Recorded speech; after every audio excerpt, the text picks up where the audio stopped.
Samedi 18 septembre 2021, mesdames, messieurs, bienvenue dans cette grande édition du soir sur Kanakin Télévision. Le gouverneur de la ville de Kinshasa, Jean-Tiningo Bilambaka, en présence du ministre provincial du plan Amos Mbokoso et les représentants du PNUD, ont lancé officiellement les travaux d'élaboration du plan et de développement de la ville de Kinshasa. Ces travaux sont couverts par la ville, le PNUD et d'autres partenaires au développement.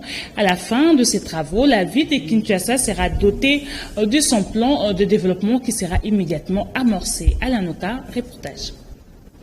Les travaux d'élaboration du plan de développement de la province de Kinshasa PDP ont été lancés vendredi 17 septembre 2021 à Pullman Hotel par le gouverneur de la ville de Kinshasa, Jean-Tiningo Bila, et dont la couverture va se faire par la ville de Kinshasa et le PNUD. À ce jour, nous voilà au pied de monter sur un arbre en vue de rédiger le plan de développement de la province de Kinshasa avec l'appui technique et financier du programme des Nations Unies pour le développement PNUD en sigle, que nous remercions du fond du cœur et que nous vous demandons d'applaudir pour ce précieux accompagnement. Sur ce, je déclare ouverts les travaux d'élaboration du plan de développement de la ville de Kinshasa, auxquels je souhaite plein succès. Ces travaux, qui seront coordonnés par les ministres provinciaux du plan de la ville de Kinshasa, Amos Mbokoso, visent à doter la mégalopole Kinshasa d'un plan d'action prioritaire et des fichiers des projets d'investissement en vue de booster le développement à Kinshasa, et vont également bénéficier, outre l'hôtel de ville et le PNUD, des interventions des partenaires tant nationaux que multilatéraux et bilatéraux, a éclairé les ministres provinciaux du plan Amos Mbokoso. Le PDP est un instrument stratégique qui définit et oriente la vision du développement socio-économique d'une province donnée dans un contexte multidimensionnel. Il est en principe élaboré avant tous les instruments de mise en œuvre que sont le plan d'action prioritaire, en sigle PAP, et le plan d'investissement prioritaire provincial, en sigle PIPP. Après toutes ces étapes, suivra la conférence des bailleurs de fonds, première édition, au cours de laquelle l'autorité urbaine présentera le PIPP aux bailleurs pour arracher, j'en suis certain, des accords en vue de financer le projet à partir de 2022. Les travaux d'élaboration du plan de développement de la province de Kinshasa vont se dérouler pendant 55 jours et connaîtront la participation des experts des ministères sectoriels ainsi que les structures nationales. Le parking Gola en face de l'hôtel Memling à Gombe a été récupéré par le ministre provincial de transport Amos Mbokoso suite à l'impayement enregistré par l'occupant de ces parkings qui n'a pas payé la taxe de l'exploitation de ces parkings à la division de transport. Le ministre provincial de transport Amos Mbokoso a invité tous les autres occupants de parkings publics à venir solder leurs dettes. Au cas contraire, le parking qu'ils occupent risqueront d'être récupérés comme celui d'Angola à Memling. Reportage d'Alain Noka et Pichu Kizaza. Les ministres provinciaux des Transports et Voies de Communication, Amos Mbokoso, démobiliser et maximiser les recettes dans les trésors de la ville de Kinshasa dans son secteur des transports, et suivant l'interpellation des chefs de l'État à l'opinion de payer l'impôt et les taxes qui reviennent à l'État congolais, à récupérer les parkings Ngola en face de l'hôtel Memling à Gombe, dont l'occupant n'a pas payé la taxe de l'exploitation de ces parkings Ngola depuis 2015 et totalise aujourd'hui presque 7 ans en exploitant ces parkings sans pouvoir payer la taxe de l'exploitation au ministère provincial des Transports. J'ai suivi à travers une chaîne de la place, quelqu'un disait que le monsieur qui occupe le parking ici est en ordre et que nous sommes dans un état de droit, le gars est en ordre et le ministre des Transports l'a chassé de ces parkings. Je suis ici au parking de Memling et j'ai fait l'itinérance le jour pendant tout le monde. Celui qui gérait ce parking n'est pas en ordre. Il n'a jamais payé aucune taxe de la ville. Et je demande qu'il quitte cet endroit ici, j'ai replacé un autre partenaire. Et celui qui pense que celui qui était ici est en ordre, je suis dans mon bureau, qu'il vienne avec tous les documents pour prouver que le monsieur est en ordre. J'apprends qu'il y a des gens de l'ANER qui sont derrière. Et je demande à tous qui s'impliquent dans ce parking qui viennent me voir au bureau avec les autorisations remises à M. Ngola. À partir d'aujourd'hui, M. Ngola ne peut plus mettre ses pieds dans ces parkings. Avant de procéder à la récupération de ces parkings Ngola à côté de l'hôtel Memlink, le ministère provincial des Transports et Voies de Communication a invité l'occupant du parking Ngola pour qu'il puisse présenter les preuves de paiement. N'ayant pas ces preuves, le ministère provincial des Transports a récupéré ces parkings publics, propriété de l'État. À l'occasion de la pose de la première pierre de la construction des parkings modernes de motos dans la ville de Kinshasa, posée par le ministre provincial de Transport, Amos Mbokosso, le bourgmestre de Limete et celui de Bandalungwa, ont salué l'initiative qui va permettre à la ville de Kinshasa de fixer et bien réglementer le secteur de transport de motos. Reportage d'Alanoka et Pichu Kizaza. Le bourgmestre de la commune de Limete, Douglas Koul, et celui de la commune de Bandalungwa, Thierry Bailon, présents à ces deux cérémonies de pose de pierres où seront érigés les parkings de motos, ont salué ces projets du ministère provincial des Transports qui se déploient dans le cadre de Kinbo Peto du gouverneur Jatini Ngobila. Nous remercions son Excellence Monsieur le gouverneur de la ville de Kinshasa qui a donné cette impulsion à un des membres de son gouvernement qui a la compétence du domaine des transports. Vous le savez bien, jusque-là, les parkings des motocyclistes sont improvisés. Un parking doit être officiel, légal, mais aussi entretenu. Je crois que c'est une grande première pour notre commune. Nous sommes très reconnaissants au gouvernement provincial d'avoir lancé cette initiative. Nous allons pouvoir suivre les travaux chaque jour, les sécuriser, mais aussi permettre aux usagers d'en faire un bon usage. Un sentiment de joie. Nous sommes très contents, tous les Ndalois et Ndalois, puisque le chef de l'État nous a promis des choses et aujourd'hui, c'est une réalité. Comme l'a dit tout à l'heure le ministre de Transport provincial, ça fait partie du programme du gouvernement provincial Kinbo Peto. Aujourd'hui, Kinshasa est en train de changer dans tous les secteurs. Le motocycliste qui passait les journées sous le soleil accablant, sous la pluie, maintenant ils auront un abri pour attendre les clients. Donc ce n'est qu'un plaisir pour nous.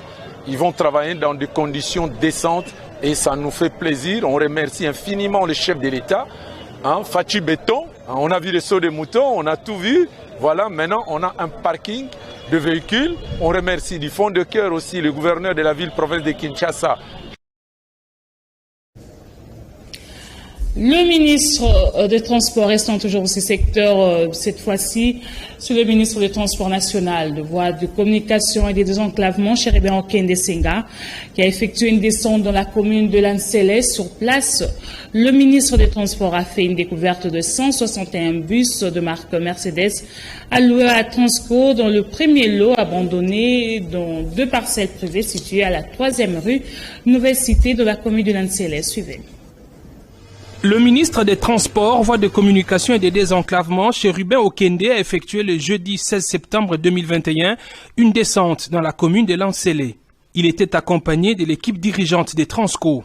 Chéribin Okende a fait une découverte des 161 bus de marque Mercedes alloués à Transco dans le premier lot, abandonné dans 2 concessions privées situées à la 3e rue Nouvelle Cité. Déplacés depuis l'arrivée des 440 nouveaux bus, ces véhicules sont à ce jour dans un état déplorable. Pourtant, selon la nouvelle équipe dirigeante des Transco, $1 million avaient été décaissés par le gouvernement pour les réparer. En soi, nous avons envoyé pour gérer l'entreprise dans une période de crise.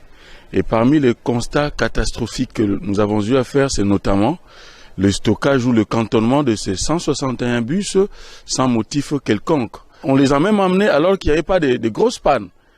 Mais pour Chéribin Okende, l'état dans lequel se trouvent ces bus est un sabotage des efforts de l'État.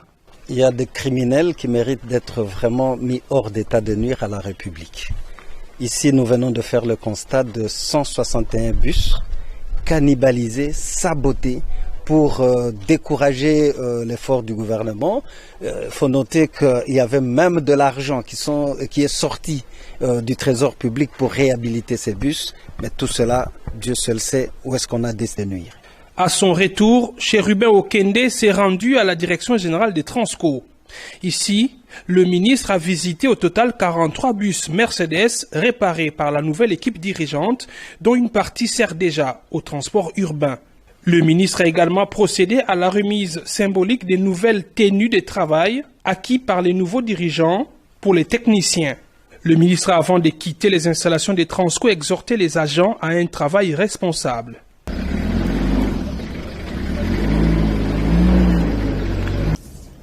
C'était un reportage signé nos confrères de la presse du ministère de Transport. La SENCO dénonce la spoliation de ces 12 hectares dans son site touristique de lac de Mavalé, dans la commune de Mongafula. Le secrétariat général de la Commission épiscopale nationale du Congo, SENCO, sollicite l'implication de la justice pour que la SENCO soit rétablie dans ses droits. Suivez. La concession du lac de Mavalé est une propriété foncière de la Conférence épiscopale nationale du Congo, SENCO, et comprend 244 hectares, 98 arts. Elle a été acquise légalement auprès des héritiers de M. Paul Hardy en 1987. Elle est couverte légalement par un certificat d'enregistrement amphithéotique volume A 299 folio 87 daté de 1989 tel que renouvelé à ce jour, volume A6 bar MN au 09 folio 123. La concession du lac de Mavalé fait objet d'incursions intempestives des personnes sans titre ni qualité qui s'arrogent le pouvoir d'attribuer des portions de terre aux tierces en flagrante violation de la loi foncière. En 2009, ce fut le cas du chef coutumier Matouba que la justice a condamné.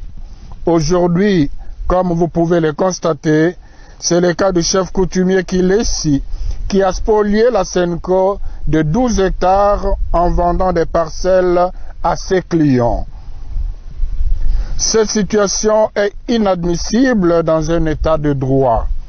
La SENCO a porté l'affaire en justice et attend instamment que la justice se prononce. Voici bientôt une année.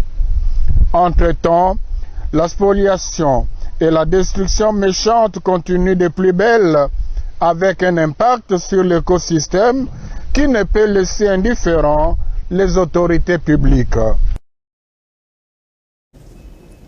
Depuis son installation en tant que secrétaire général du parti, Autre Vision du Congo, AVC en sigle, parti cher à Maître Didier Boudimbo, le patron de l'exécutif national. Maître Magloire Kassongo a initié des échanges avec toutes les structures du parti pour établir un état de lieu et projeter à l'avenir. Ce samedi 18 septembre 2021, elle a reçu le comité de l'interfédéral de Kinshasa conduit par M. Bredge Engali et les échanges se sont déroulés dans un climat de convivialité. Suivez.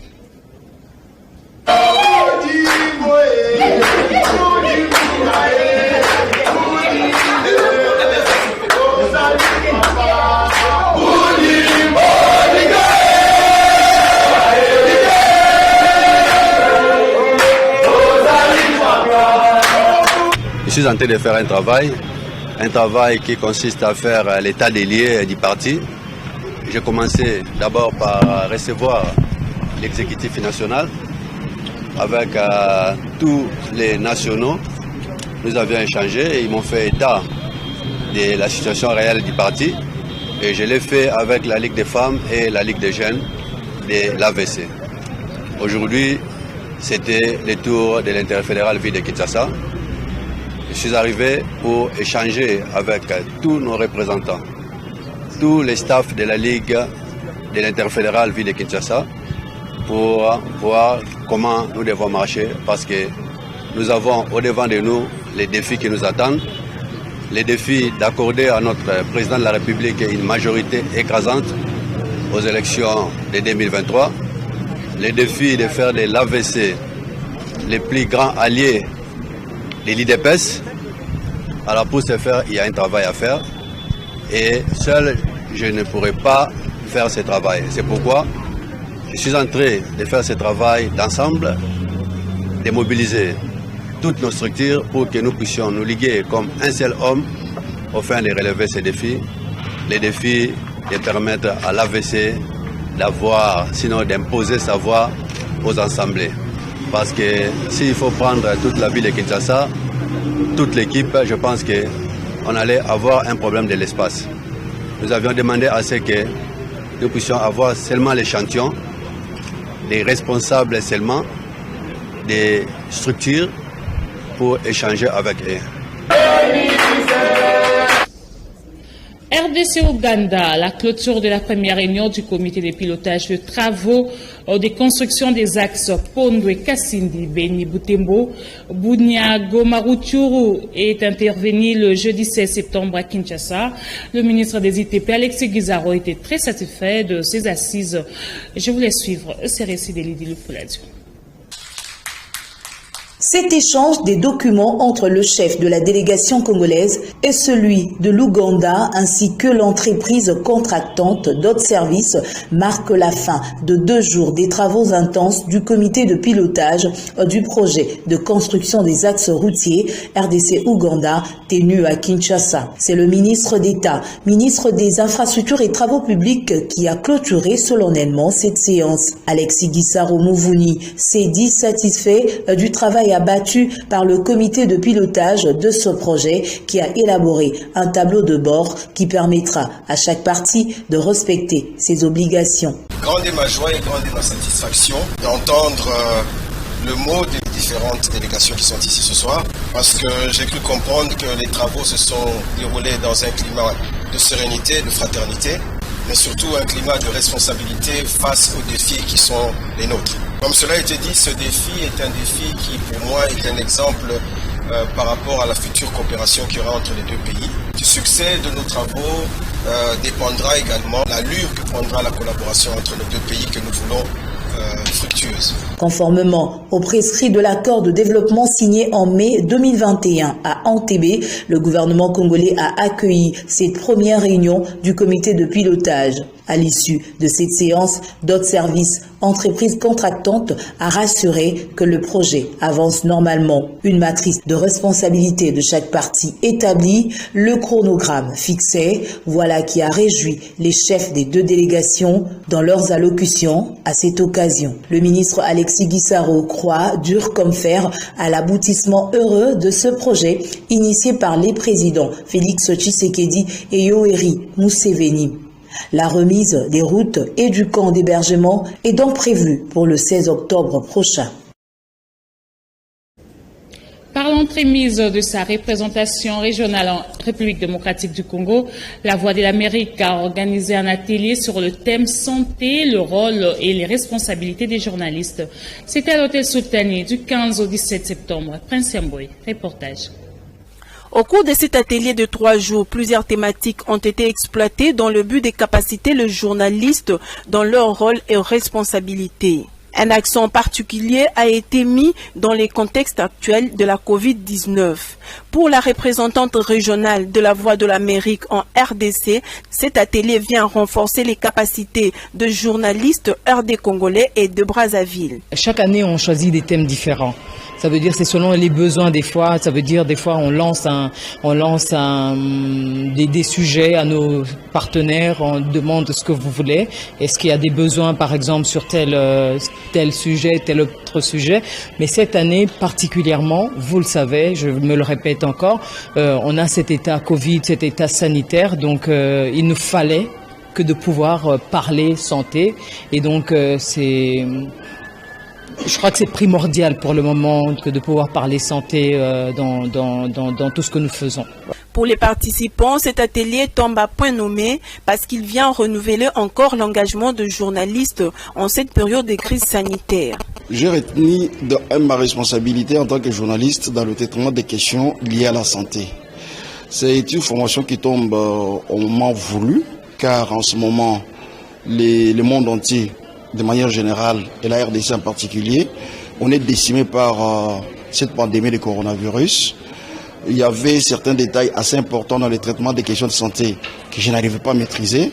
Mais avec les échanges des expériences au cours de cette formation, la facilitation de la formatrice, je crois avoir ajusté ma façon de traiter ces questions et ça me donne une autre implication quant au traitement des questions liées à la santé. Intervenant à ces assises, le coordonnateur du comité de riposte, le professeur Jean-Jacques Mouyembe, a salué la tenue de ces travaux à Kinshasa. Il dit, je cite, « Nous vivons encore l'importance de la presse pour donner les bonnes informations afin de convaincre la population face à cette pandémie qui ravage le monde. »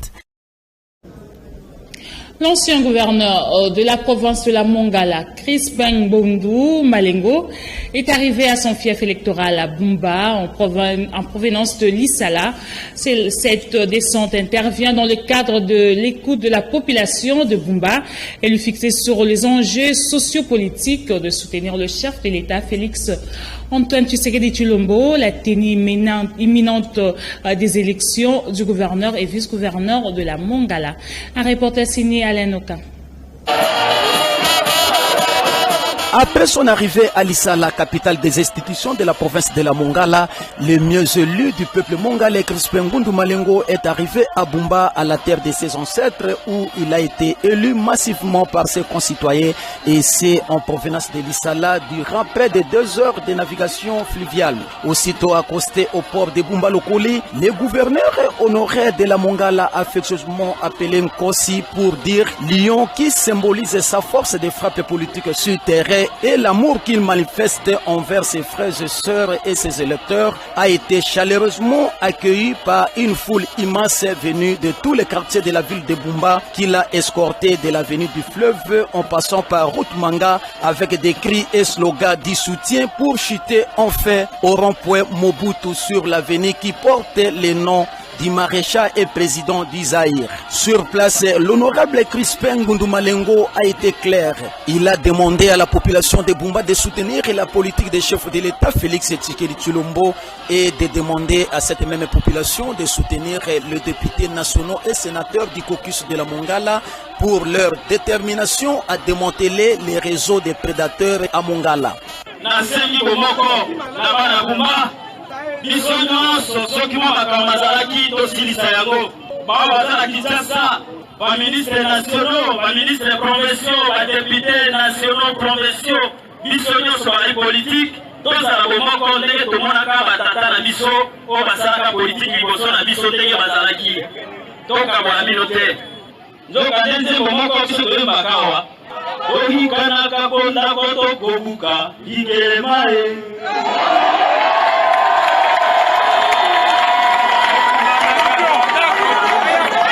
À l'occasion de sa descente à Bumba, Crispin Ngboundou Malengo devant la population a pardonné tout le monde, les politiciens qui l'auraient lésé, et a invité la population à vivre à l'unité et dans l'amour.